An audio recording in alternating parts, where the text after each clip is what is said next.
Perfect. Okay. Welcome to Fresh Perspectives. I'm Poppy and I'm a senior strategist at the Strategy Group. And we have Pierre Shaupp joining us, who is a director at the Strategy Group. Pierre, would you like to introduce yourself and tell me a little bit about an AI tool that you've been using at the moment? Thanks, Poppy. Yes, I'm Pierre Shaupp. I'm a director of the Strategy Group. A bit about myself. So worked with the Strategy Group for a couple of years now, focusing on customer experience innovation and more recently on generative AI strategy for some of our clients in public sector markets. One of the interesting tool I've recently played with and is the tool called, which is a tool that allows you to generate synthetic persona profile of customers to explore their pain points, their need, but also test some kind of solution concept with them to assess their appetite for certain solution. A very interesting tool. Okay, sounds great. And why would somebody be interested in using this particular tool? So we've got obviously our usual ways of conducting user research. What are the benefits of using something like synthetic users? That's a good question. Very good question. I think there are a couple of things. I would say that the first one would be speed. So conducting customer research can be a lengthy process, the time to recruit people and plan interview and conduct interviews. So that process will be streamlined and accelerated consider using a solution like this. Another thing obviously is cost. So it is also costly to run those research. Sometimes company hire a market research company that can hire the people, need to incentivize people. So it creates double cost of like not only the time and the people involved in the research, but the recruiter, the incentive. So it adds up very quickly. So that's on a very practical perspective, but also sometimes in particular type of research for particular businesses, they're looking for insight in very specific niche audience. And it's almost possible to find the people to actually conduct the research. So a solution like a synthetic user similar platform will be very useful to get some research insight very quickly for an audience that would be possible to. That sounds great. So what does the tool itself look like? What does the output look like? That's interesting. So it kind of operates almost like a virtual research platform. So you start by defining the audience you're targeting. You describe your profile. You can be as specific as you want. Say, I want to talk about like a millennial interested in certain video games and we live in specific parts of Australia or the part of the world. And then you can be a bit more specific and enter some of the needs and pain points, or there is a solution that allows you to auto-generate those things as a suggestion. And then you can refine based on your existing research or documents, you have to refine those pain points, needs, job to be done. And once you get this kind of like profile persona kind of ready, you can do two things. You can either explore their profile and understand a bit more about them, or you can add concept of solution that you can test with them. What it would do then, it would ask how many interview you want to do with synthetic customers. I think you can select between 1, 5 or 10. If you want more, I think you need to pay for this, but the free version, I think it's up to change, but I think you could do 5 for free. So you create 5 interview.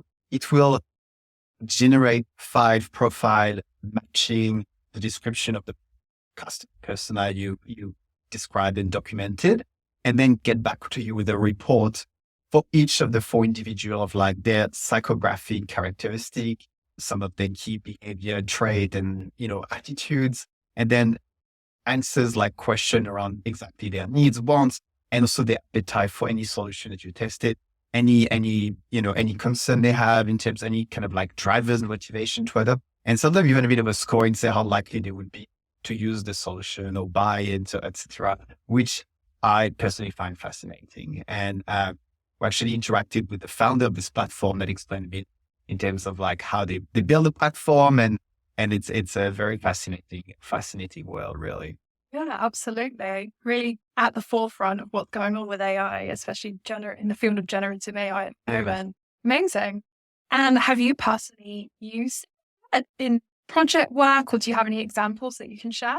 Yeah, so I've used it recently in parallel to an engagement. So we're conducting customer research with a large global medical equipment company.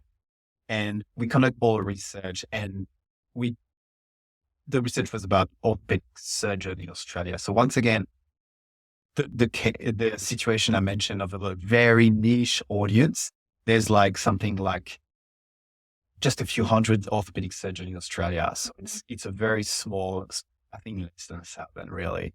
And so it's very small audience to target. Plus we managed to find the people, recruit them through different channels, but it was a costly, painful, long process. The outcomes were good, but it was like a very difficult project to get insight and the people.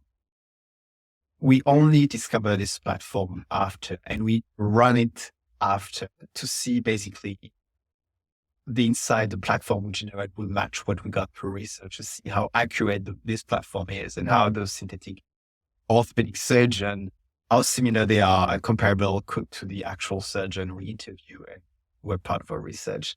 And it was fascinating because we generated the profile. We want to talk to orthopedic surgeon in Australia.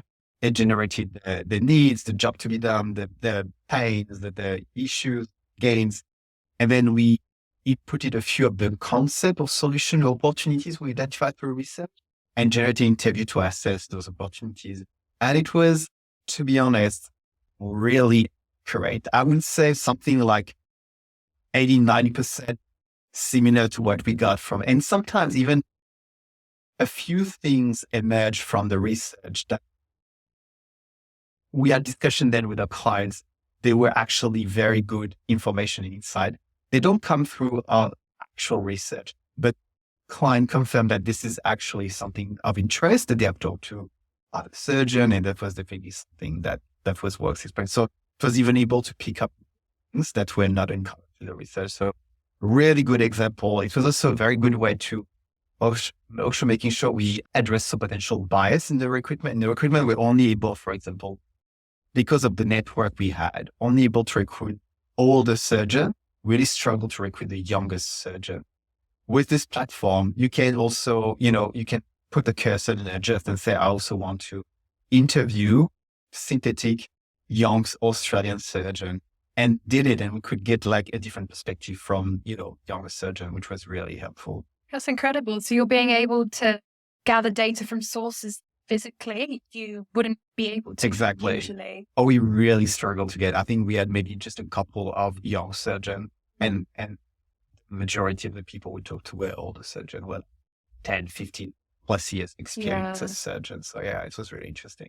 And their challenges were completely different. And the platform was able to pick up some of those challenges. And the appetite for the solution was also different, which was also something the clients say, well, that's aligned with our assumptions, which is great.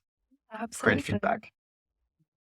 And it's interesting that you touch on this point around accuracy, because as someone who hasn't used the platform before and doesn't know too much about it, that would be kind of my main concern or barrier would be around, how accurate is this, the information generated from this tool going to be? Is it a full substitute for user research? You said in your example that you kind of had already done that initial piece of research and kind of compared or backed it up with the synthetic user piece.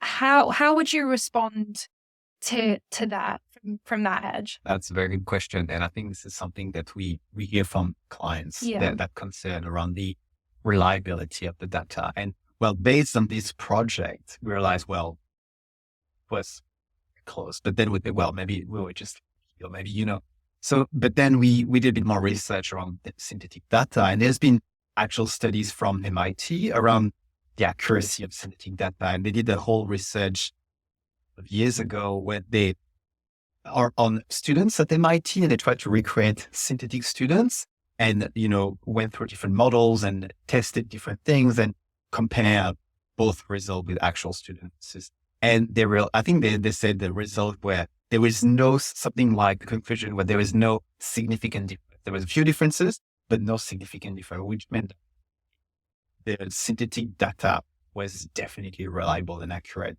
And it's interesting. So that's interesting, but also we know that it's not something new. It's something that's synthetic data have been around for more than a decade now. And a key industry that use a lot of synthetic data for its solutions for all the self-driving car, especially in the US. They're not present in Australia, but there's company like Cruise. They're like self-driving taxi. They're like the next evolution of Uber. Them, I think, mainly in California. I don't know if they're in other states. And there was a recent article about their software, and they explained that it would have taken them way too long to train their software with actual driving data. And that is why they use synthetic data. They generated synthetic driving scenario and like a kilometer of driving experience to train their model. That was the fastest and cheapest way. And that allowed them to create a software that was actually, would have seen very different scenario. We're able to put cars safely on the road. Of course, it's not perfect. You really like the situation when those cars sometimes randomly stop in the middle of the traffic, but overall, it's pretty amazing what the software can do. Really, yeah, that's incredible. That's something I never would have even considered being a use case of this kind of platform. And thinking about use cases, where would you see this being applicable, or in what situations, in what context do you think this could be really beneficial to use? I think in many industries, especially I think maybe for companies who want to target, for example, like a niche segment where it's very difficult to get data, that would be great. So it's in a sense, many businesses, large businesses, smaller boutique businesses, like would be definitely applicable. I think because of this experience with this medical equipment company, I think in healthcare, there are many amazing use cases that actually a lot of healthcare companies start exploring how they can leverage synthetic data, for example, for drug testing. Because we know like the process of like getting a drug tested and approved, it's a very lengthy, complicated process. Getting the people to be able to, we remember this when there was like the vaccine for COVID, where it took forever. Everybody suddenly became aware of the time it took to get vaccine tested by people and to make sure that they were like safe enough to be rolled out to the overall population. So those vaccine or drug testing and approval would potentially be sped up by synthetic data. And I know I think there was an article recently in the Wall Street Journal from Johnson & Johnson saying that they are actively exploring how they want to use synthetic data with their existing drug to assess the long-term benefits of some of their drugs that are already on the market. That could be for new drugs. It could be also for existing drugs potentially. So that's one example. But there would be, I guess, many examples, and even some example like self-driving car that I would have never thought. Of course, yeah. So many things that you don't immediately pen at this kind of platform, in collaboration with. So that's interesting. But do you think of any company, even like a large food and beverage company, for example? I don't know if the reason why, if you imagine, like, let's take Coca-Cola as just an example. If they wanted to create a product for a very niche audience, well, they probably have the budget for this, but that would cost a lot of money, not necessarily be profitable. And they would just prefer like a mass, like product targeted for like a mass audience.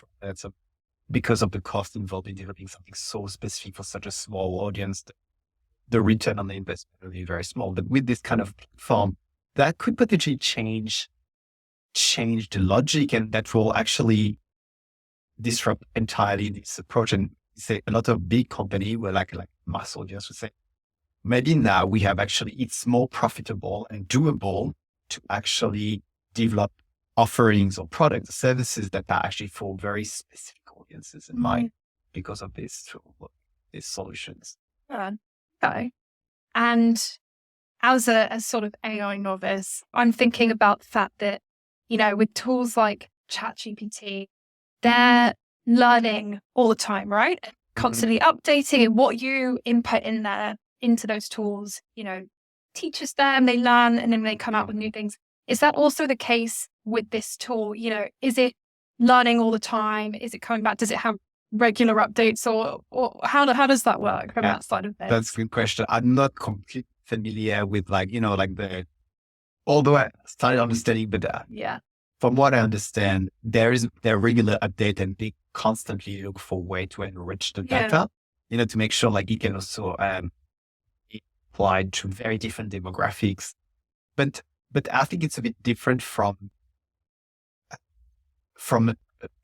ChatGPT equivalent. I think and for this platform, I imagine there will be like a even stronger emphasis on data quality, because value is in, as we mentioned, the accuracy of the data. If they lose that, they lose completely the value proposition for this platform. Whereas the value of a ChatGPT, not so much in the accuracy of the data. It can be used as a brainstorming partner, or Like just a jumping point, synthesis of information, etc. So it has different use cases that way it can create value. This is those platforms. It's really to stay close to what a regular simple, customer would actually say to feel. Yeah, for sure. Is there any other questions I'm going to ask you? No, I think we're pretty much everything. I think we've really gone through that. Thank you, Poppy. Thank you so much. Thank you, Pierre. It's great to learn more about synthetic users. I'm Pleasure. definitely going to be checking it out and thinking about how I Yeah, can use it in my next piece of work. So thank you. Thanks, Poppy. And we're done. Right. That was good. Is that all right?